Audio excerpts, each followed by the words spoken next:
Okay, this is going to be a quick video today here. This is Jeff here at Welch Family Homestead. I'm going to do a voiceover instead of doing the sound the other way because I was videoing and I didn't record any voice because I was just busy. I dug out some old logs that have been buried in the marshy area next to the creek. Dug it out with my forklift. I didn't really have the right equipment for it, but I did it. And I was surprised at how many old logs that came out of the mud, buried about 4 foot deep in the mud. That's probably been there. I'm guessing from the old house place here on the farm. There was an old home not far from this location. I mean, just maybe 100 feet. That was probably made out of log, from what I built out of logs, from what I understand. And I'm not sure exactly what type of trees these were, but I'm assuming they were part of the old home. And they're charred. They do have a lot of charcoal on them, and I'll show that to you here in a minute. But my assumption is it's part of the old home. And it amazes me that none of these logs had any rot on them at all. It was either a charred edge or solid wood. And that home has been gone for probably 100 years. So this is dating back to a home that was around during the Civil War period in the late 1800s. So this is some old trees. And I was tickled to be able to pull this out. Now I don't know what I'm going to do with it. I might actually, if it's solid wood, and that's what I wanted to do, was check to see how solid it is underneath the char and underneath everything. It seemed to be as solid as it could be. And you see on this end that it's actually a cut end of the log. The grain is really tight, very solid, and there's nothing that seasons a piece of wood better than to submerge it underneath the water or down in a marsh where it doesn't get the oxygen. So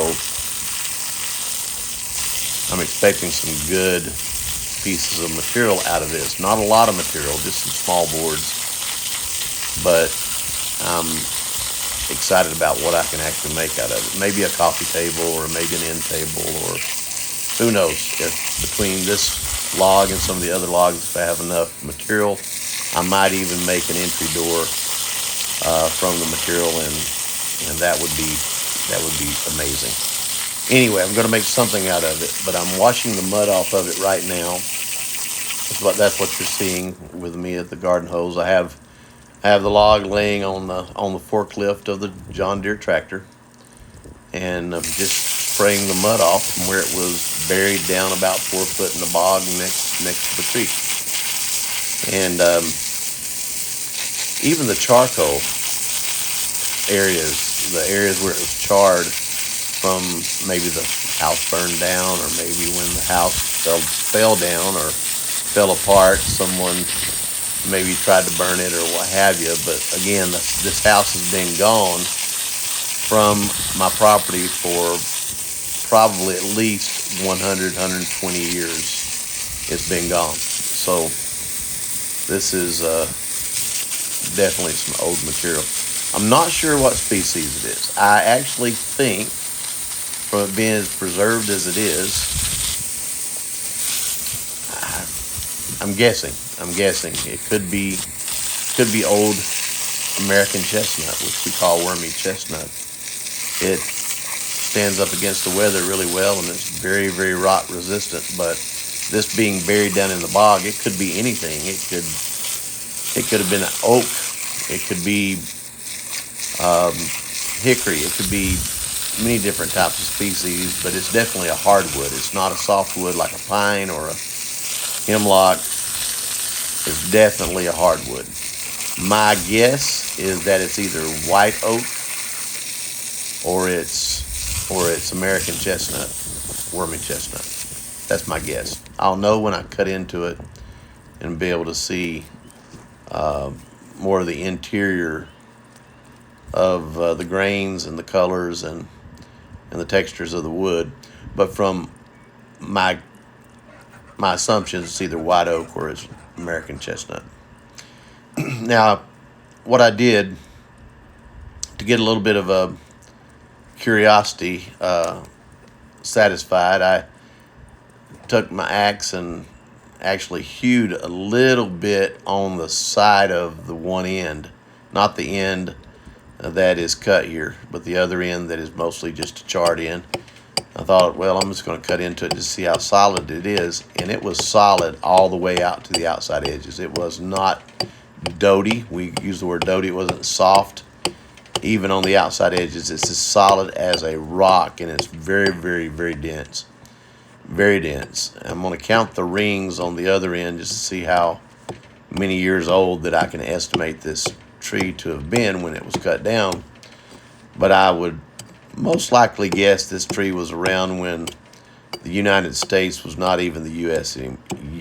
yet. It's probably a tree that was growing before the late 1700s. So anyway, not one of my best videos here, just doing a little voiceover really quick, not high quality, what have you. But as you can see, my axe now, by the way, is extremely sharp. I mean, this axe is sharp enough to shave you with. And it's cutting into it, but it's not going deep as it goes in. It's like ironwood. It's very, very solid. But I'm noticing that the deeper I get, it moves from a gray wood, which is typical from bog wood. It's been in a bog, down to a brown color, which would be indicative of whatever species that I'm cutting into. I don't think this is a walnut log. There is some black walnut. There are some black walnut trees near the location where I found it, but I don't think this is walnut. Walnut would have had a much darker material on the interior, and as you can see, the interior of the log is getting more of a brown color. So you can see what I'm doing there. I'm basically just finely chopping away just a very, very small amount. And when I do build something with this material, most likely it's going to be something rustic. So anyway, here's a few pictures that you can see up close so you can kind of see it better. This is the end grain of the cut end. Look how tight that grain is. That's the area where I chopped away with the axe.